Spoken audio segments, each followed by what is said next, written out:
Welcome back to A Mother's Journey to Holistic Health and Healing. I'm your host, Marissa Prieto, and thanks so much for joining and listening in with me as I share my healing journey, a part of my healing journey in regards to my relationship with food and body image, and how that's where it's led me up until now with cultivating a whole person approach to health within my own personal life and working alongside with clients and patients as well.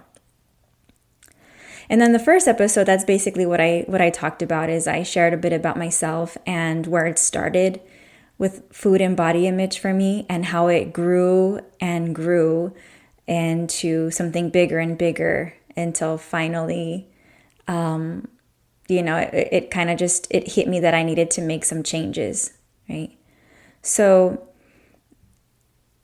I know that if I can remember that after I quit bodybuilding, and this is where I left off, I had, started getting slowly into yoga. There was a yoga studio near some apartments I was renting, and I was always curious about it. And so mostly, I wanted some other type of form of activity because I was, again, into bodybuilding. So I was wanting to kind of seek some other form of activity and let go of bodybuilding a little bit and strength training. Although it's something I did enjoy, I thought maybe I should, let it go a little bit, right? Get out of my comfort zone.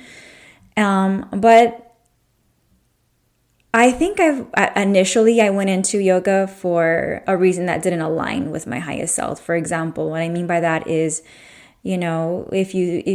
if you looked up videos on yoga or yoga, you'd see like smaller, toned, thin bodies, right? Whereas now I feel like, and back then, what was it, 9 years ago or so, you might see just kind of one shape of body type. Whereas now I feel like maybe there's a little bit more variety in different shapes of sizes and bodies, practicing yoga.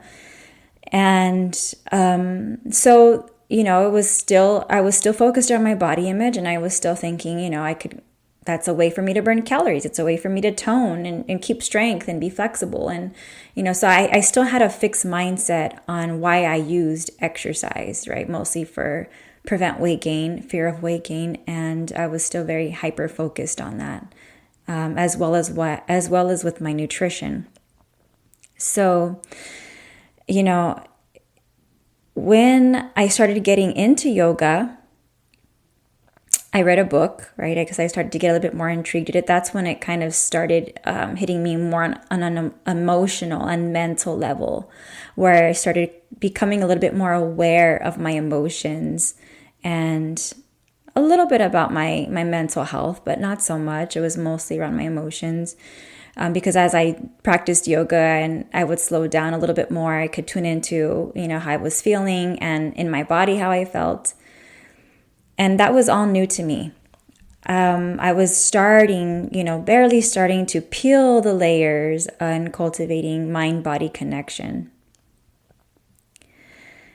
And I remember, at that time, so I was still waking up early to go to the gym and strength train and then come back after work to do yoga. So I was still over exercising, and my relationship with food also hadn't changed completely as far as obsession goes.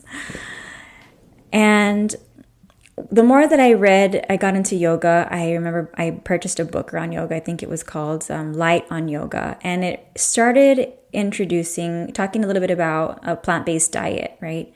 And how it was good for not just the earth and the animals, but the physical benefits, right, as well.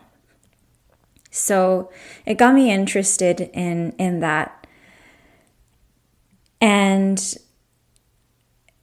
that's when I really started to take shifts in my diet. So I had seen a documentary at that time, and I think it was called Earthlings, and I think it was, I can't remember who was the narrator. Joaquin Phoenix, I believe. But anyway, it was very, very graphic. And it was mostly around animal cruelty. And like I said, how having a diet heavily in animal products and how they are treated and how the impacts it has on the environment, that created a shift, and it made me very much more aware. And I guess at that time it resonated with me, and I felt like I could do something. And instead of focusing on myself that I had done for so long, I felt like that was, a lot of selfishness around me. I thought maybe this would be a time to, I could focus on something else, on the animals and doing something good for the planet. And that might be something I can do to help and something to do a change. So that just sparked right away. And since I had already, I had this history, this pattern, this way of thinking of doing all or nothing, or perfectionism, and just jumping all in, I did a total 360 and I turned quote unquote vegan, right? The label vegan. I was pure vegan, no animal products. Everything that I purchased was, vegan in terms of like my products for cleaning and for my face and clothing. And it was just very, very, anywhere I went to eat, I always made sure, asked questions about, is it made with, chicken broth or vegetable broth? I was very, very strict with that, just like I was with my bodybuilding diet. So I was still very focused and obsessed within my food, although I didn't quite have self-compassion within myself. I felt like with the animals and for the planet, I could be. So, at that time, my husband was supportive of me making the foods and trying different things and different recipes. And at that time, again, I didn't have any kids. I was just working and I was as a dietitian. So I had all the time, no other obligations, all the time to just focus on exercise, my weight training in the morning, my yoga, food preparation, looking up recipes, trying out different things. That, again, my life revolved around my movement and my food. And some people might think, well, what's so wrong with that? Nothing could be wrong, although I did not have a balance. And again, it was all or nothing.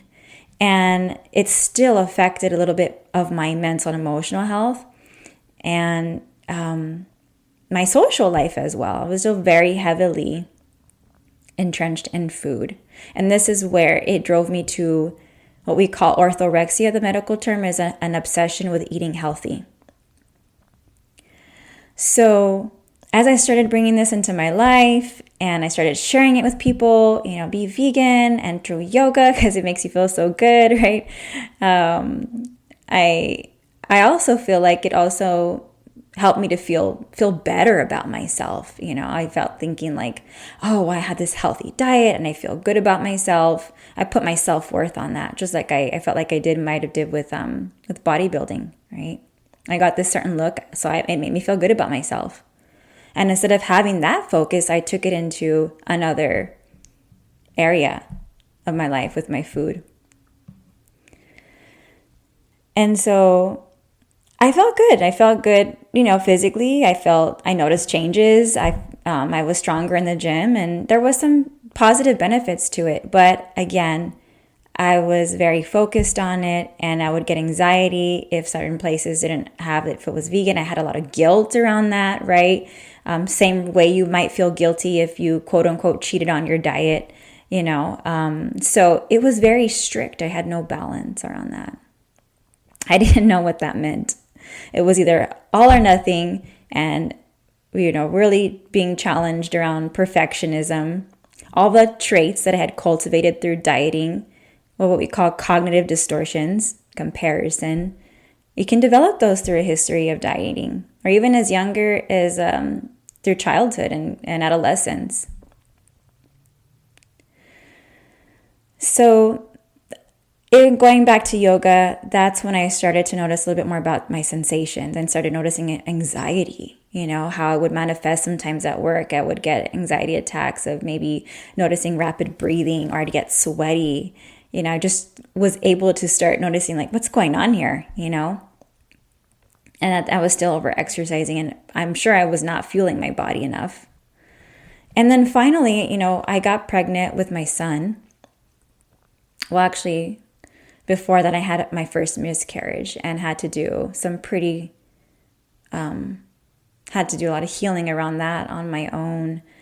And because I felt a lot of guilt with that pregnancy. I felt like I overexercised. I felt like it was my fault. And, I carried a lot of guilt with me with that pregnancy, and had to let a lot of that guilt go with time, healing from that. And, but anyhow, through that time, I got into meditation, and, would go to a meditation studio with my friend, and this meditation studio kind of taught a little bit more about chanting using mala beads.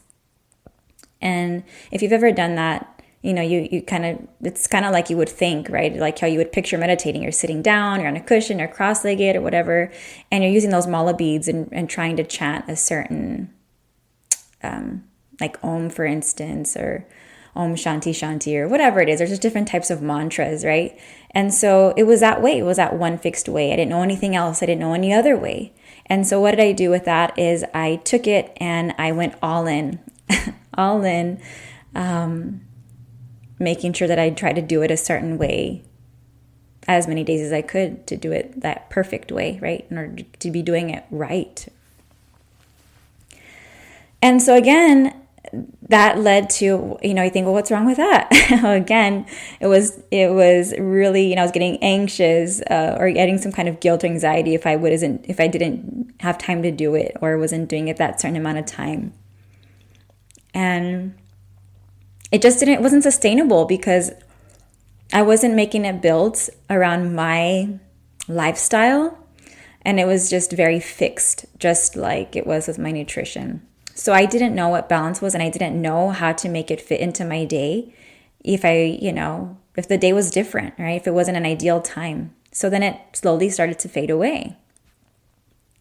So then when I got pregnant with my son, he was not growing adequately in utero. And so that's when I started introducing dairy, like eggs and yogurt, and then still following up on my appointments. He still was not growing at the rate that he should. So then I started to incorporate fish and chicken gradually back into my diet. And of course, it took me a little bit of time to work out some of that guilt for the animals and the planet. And it was just a little guilt there. And, but of course I redirected that to, you need this for your baby. This isn't about me anymore. It's about this little human being inside me and his health. And so my obsession with food didn't stop there. Like I said, after my son was born, after Eli was born, and I was breastfeeding, I was still hyper focused on making sure that I got enough calories and protein. So I kept tracking my food on an apps, and again, you might think, what's wrong with that? But again, for me, it was creating some anxiety if I wasn't eating enough, and it was giving me some insight, but it was just still not as healthy for my mental health and my emotional health, because I was feeling like I had to do more. I wasn't eating enough, and, trying to breastfeeding and all these things I was thinking and worrying about, instead of just kind of enjoying the early stages of having time with him, right? That time when you're on maternity leave. And that's where a lot of my mind was. And unfortunately, my mind was in that. And so I wasn't present. I wasn't really able to be fully present with him. And this is where we bring in mindfulness, which is, so good and for our mental and emotional health, is bringing in mindfulness. So that was something I knew, but I didn't practice yet. It still wasn't something that was a habit, right? And so I was just worried about that, the numbers, and making sure I got enough calories and protein, because I didn't want to have to go to formula, because quote unquote at the time I saw formula as not being, good for him, and he needed the best, and all this judgment about, so many things that took me time to really do some unlearning and beliefs that were just not serving me, that are completely different now with my girls. And so as he started eating solids, then I started, that was kind of going into putting those patterns of obsession with healthy eating into his. So I bought that machine to make him his food. I made his food. I didn't buy any food from the store.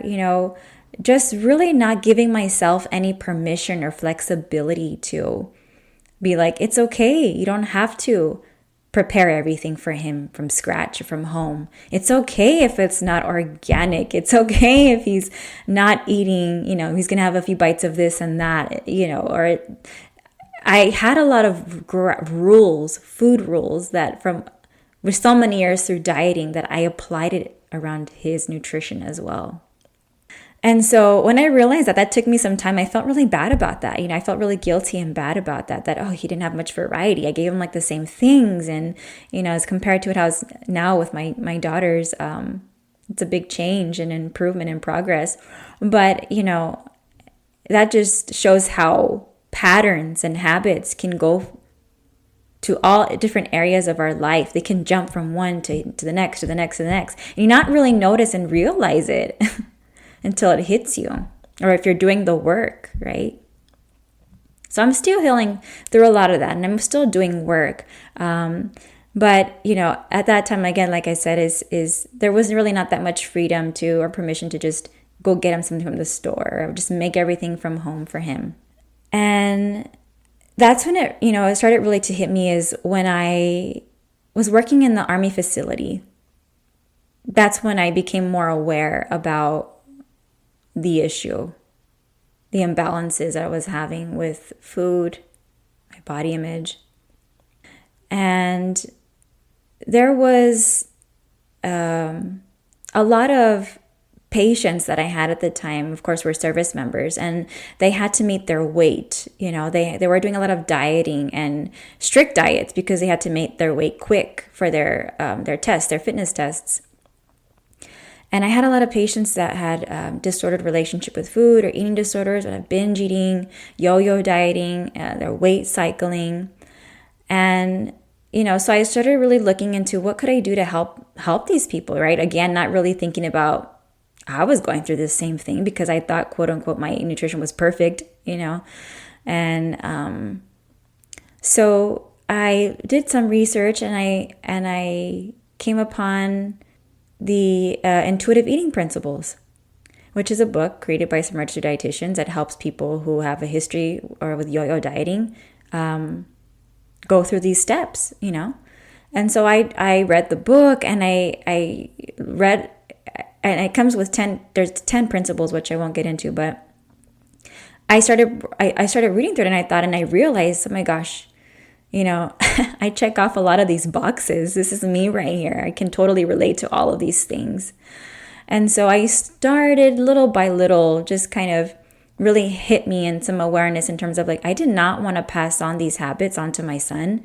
I wanted him to have a normal, peaceful, regular relationship with food. But I had to do the work first, right? I have to make the change. I have to do the work so that I can prevent that from happening, from passing down this generational cycle. And that's when it started. That's when my intuitive eating journey started there, with working on my relationship with food. Not so much with my body image yet, but mostly around food. So, I remember, that's when I started. It only went so far on my own. So I did a lot of things within the book.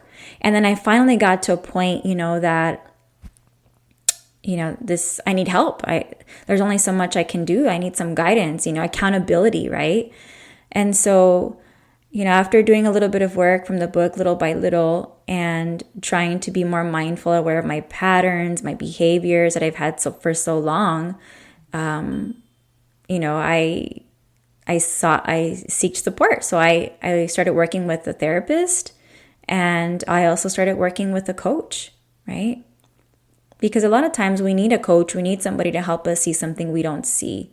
You get to that bump in the road where you can't go further. And if you want to grow, if you want to keep learning and get out of your comfort zone, then you go where you're going to start to feel kind of scared and worried, then you're going to need help and support. And that's when I hired a therapist and a coach. And so that's when I had some pretty good shifts and progress, right? And a lot of aha moments. And that's where I took a lot of action as well, going into that uncomfortable place of really dialing in on becoming more mindful of these behaviors and patterns. So slowing down and learning how to create time for mindfulness, for meditation in a way that was going to work for me in my lifestyle as a new mom, right? So I would find times throughout my day, whether it was in the morning when I woke up, or a few deep breathing, which I still practice till this day, or in the shower. I kind of like a meditation in the shower, which I still practice to this day. Anything I can do to help me slow down my morning. And if you're a busy mom, getting all the kids ready and out, breakfast and getting their bags packed, it can be kind of hectic and it can be busy. And oftentimes you wait until everyone's out the door, or you get to work and now you have a little bit of breathing room to maybe for yourself, right? Which is what I started doing, is even if it was after everybody was taken care of, then it was my turn to start eating breakfast, my turn to move my body for a few minutes, whether it was just a walk around the building at work, or a stretch in the morning, now I work from home, so it's a little different. I have to change my schedule a bit. But that's how I slowly started to create habits based off of the seasons of change in my life, right? Because that's what I talked about in the first podcast, was that since we're going through so many changes through motherhood, and life-changing events, it can be challenging to adapt to those and get back to those healthy habits that we once had. Or if they were all or nothing, or we went all in, setting those super high expectations and not adjusting them based off of this current circumstances that you're in, the current season of life that you're in. And I didn't know how to do that. And now that I've gotten better at it and better at it and better at it, that's what I help, so many moms with, all my clients and patients with, is figuring out what that is for them. So little by little, I just started studying my day and studying my time management, and of course, a little bit going into spirituality here, thinking about what was most important to me and why it was important to me. And that helped me assess, what I wanted to focus on and how much time do I have to dedicate to those certain habits, right? Based off of that current season of life.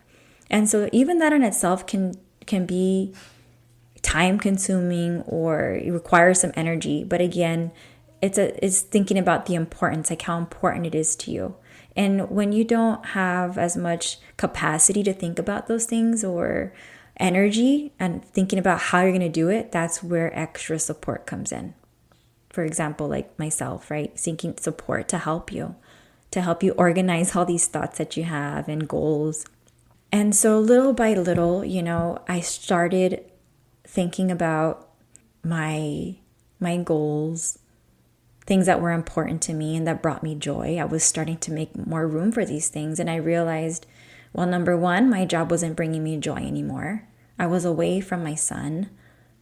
What could I do to change that? I started making small changes. And so, I found a work from home job, a health coaching position, and I did everything I could and focused on that to get that job. And I got that job. And I was able to work from home and see my son a little bit more each day as my mother-in-law took care of him. I was able to work with patients and people through health coaching, helping them set healthy habits to prevent type 2 diabetes. At the same time, I was working on the side with, women who were going through eating disorders. Just using my own, my professional experience, but also some of my personal experience as well. And what's helped me up until now. So as I've gone through these seasons of change, after having my son, getting a new job, getting comfortable with that time of working from home, until then getting pregnant with my daughters, my twin girls. And in between that time, having gone through 2 more pregnancy losses, doing healing around that, and then got pregnant with my girls and had the most challenging pregnancy ever of getting, hyperemesis gravidarium, and, just really was challenged mentally, physically, emotionally, and spiritually, where all of those things just went out the door because my body went through so much. And so, I was really just surviving one day to the next. It really is a mindset, and it really does affect you mentally and emotionally. It can even lead to depression.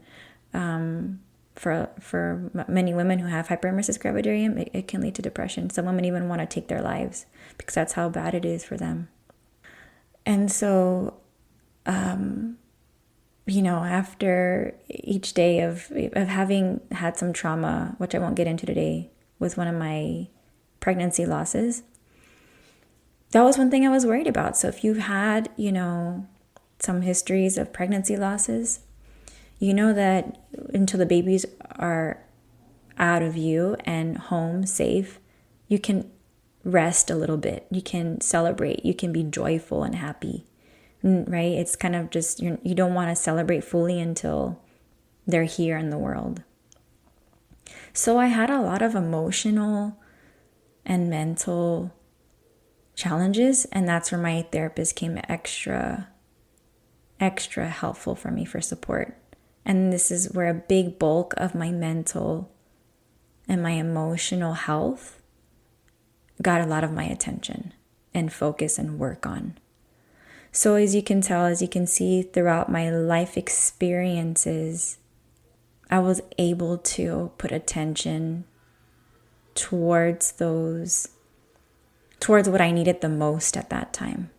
And I'm thankful that I had that awareness to be able to say, oh, I need a therapist for this, that I'm going to keep working with my therapist, having to really, like I said, have that self-awareness and seeing what I needed at that time, right? Instead of not knowing anything. So I'm grateful, and I reflect back now, I'm grateful that I had that self-awareness to say, I need some help and support around this, because had I not, it would have been even more difficult, and I would have been more, depressed and always in anxiety from day to day and fear and worry. But I managed and I got through it as best as I could with the help of my therapist and my family, of course. And so, I have the girls and a year later, now they're going to be a year next week. And I'm proud of myself. I'm proud at all the work I've done. I'm even getting emotional right now. It took me a little while to see, how I treated my body and myself, which I had to do some healing around that and release guilt and forgive myself for pushing people away and just, being caught up in my own little world, and realizing that it wasn't entirely my fault, and it's the society we live in, and it's this constant pressure and this constant reminder and in your face of, especially on social media, of, you got to look this way and that way. And, so I encourage you, if you're following certain people or profiles on social media that are bringing you down, unfollow them and look for others that are more uplifting to you. That will make a difference as well. And, I'm proud of how far I've come. I'm proud of how I've changed my relationship with food, how I've not allowed myself to pass that on to my son and my girls, and giving them more food freedom, not just for myself, but for them as well. And, I had to do some of that work of like, where's that boundary to realize, enough is enough, or, because kids are intuitive with their food and they'll know when to stop eating when they feel full. And, I can have this bowl of chocolates and candy on the counter, and my son will get one whenever he feels the need to. If I see him wanting to get from more and more, I realize, oh, he's hungry, he needs a snack, just like we do. And, they're the same way, and they have that intuition. Just through dieting, we lose that connection to our mind and body. And that's where a lot of work comes. That's where I do a lot of work with my patients around that. Real establishing your hunger and fullness cues. That's a big one. And cultivating self-awareness and mindfulness is huge. That's where we start when I work with my patients. We start assessing, that mindfulness, that self-awareness to help you become in tune with noticing habits and patterns that are preventing you from cultivating your healthy habits that you want, right? And barriers and challenges that get in the way. You got to be aware of those things. And like that saying goes, I believe from Mary Angelou, when you know better, you do better. So I'm proud of myself of where I am today. Proud that I can be able to fit in movement in whatever shape or form or time that I have, letting go of that higher expectation that it has to be done of X amount of minutes at this time or this way, and not being obsessive about it, just saying, oh, I have this time in the morning in between calls, let me do some stretches, let me move my body, let me do some body weight exercise or go for a walk around the block, seeing how I can fit some movement into my day. And I have a little bit more time to do a jog or a walk at the desert with my dogs or a bike ride or whatever, then awesome. But I'm not going to beat myself up about it. And that's how it is for me. For other people, it's different. It's helping them create a more set schedule or routine into their day to make it a habit. But for me, it was kind of letting go of that strict habit and finding how I could be flexible.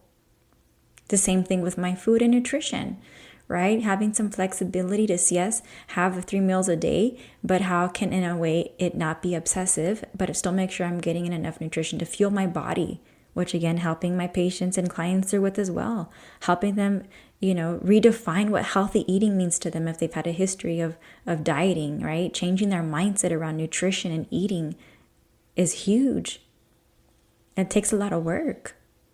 And cultivating, for example, a meditation practice to help with stress management, right? And so, like I mentioned, maybe just a few minutes of breathing, working on breath work and just seeing how beneficial it can be, or how it was for me, for example, in my health to help calm anxiety, to help calm the nervous system down, helping patients cultivate a breath work practice for them that works and fits into their day, a mindfulness practice, whatever type of practice that's going to help them and learn and identify what helps to regulate their nervous system to make them feel better. So these are all things that incorporate a whole person approach to health. We're learning how to adapt to the changes in life, life-changing events, stressful events, triggers, day-to-day life, and how to work in these healthy habits that will be sustainable. I also think that we don't give ourselves enough grace to find and work through giving yourself time to work and see what works and what doesn't, because we think, it didn't work. Although the truth is maybe you didn't stick with it long enough, or it was too, like I said, your expectations were set too high. We didn't set it to, a smaller goal and take baby steps towards that, because baby steps are huge, a game changer to really breaking through those barriers of all or nothing thinking, perfectionism, comparison, and also help kind of with humility, because you think of like, I had this huge goal to, do X amount of minutes of activity or meditate half an hour every day or whatever. And then you just think about, I can do this much. And it can be a humbling experience, just realizing that even with just a small amount of time, it still benefits you. So a lot of mindset work around all these areas of health and wanting to incorporate them as a habit. But first, we need to do the work and think about what your current beliefs are around certain things and what you think about your thoughts around certain things like exercise and food and eating, stress management, meditation, breath work. All kinds of things. We all might have heard all kinds of things about it and have this preconception or this idea and think like, that's not for me. But sometimes we just have to try different things and be open-minded and see what works. But when you start incorporating a little bit of everything and tuning into your body and strengthening your mind-body connection, you start to realize, you start to get better at listening to your messages that your body's telling you. You start to listen to these messages your body is sending you and giving it what it needs. The challenge is breaking through that barrier of the to-do list I got to do this first. I got to do that first, right? And then tending to it. I think that's the biggest challenge I think a lot of us, especially as moms, have. I got to do the laundry first. I got to, do the dishes or vacuum or whatever before I eat my lunch, before I could take my walk, before, I don't know. We have a lot of challenges around that, myself included. I'm still working on that. And it's a practice. Every day is a daily practice. So if we can think that something is better than nothing, find a small step that's going to help you get closer to your goal each day. What could I do differently today? What's going to make a difference? What's something that I can do that's within my control? All of these types of thoughts will help overcome some of those mindset barriers around all or nothing, perfectionism, a lot of things that can prevent you from actually making progress with sticking with your healthy habits. So I would like to dedicate podcasts and go through each one of those different types of mindset challenges that we have, because I feel like we can get into a lot of information around that. But I think I've shared enough for today, and I just wanted to share a little bit about my healing journey. And there's a lot more that came from, but I wouldn't want to go too long into this podcast. But I am happy and proud with where I'm at today. I'm proud of myself, connecting into my soul, my spirit, which has often been neglected for some time, slowly working into relationships, letting go of the need and high expectations to, be strict around nutrition and movement, which I placed a lot of emphasis on for so long, neglecting other areas around my health and mental and emotional health, spiritual health. And now I'm putting a lot more attention to those, and it feels so good. And it's such a stress reliever. And it's a relief. And it takes work, don't get me wrong, it takes work and intention. And, you got to be intentional with it. But that takes practice. And that's what this show is all about, is to help give you practical tools that you can take small step towards, so that way you are working on all areas of your health and well-being and not just one. And maybe it will be just one for some time because of that time in your life. That's what you need the most. But I just would like you to keep an open mind and open heart, that it doesn't have to be all or nothing. And you might be able to do a little bit more for each of your other 4 bodies of health: your mental, your emotional, and your spiritual health, as well as your physical. All right, friends. Well, thanks so much for listening, and I'll catch y'all next time. Have a good one. Bye.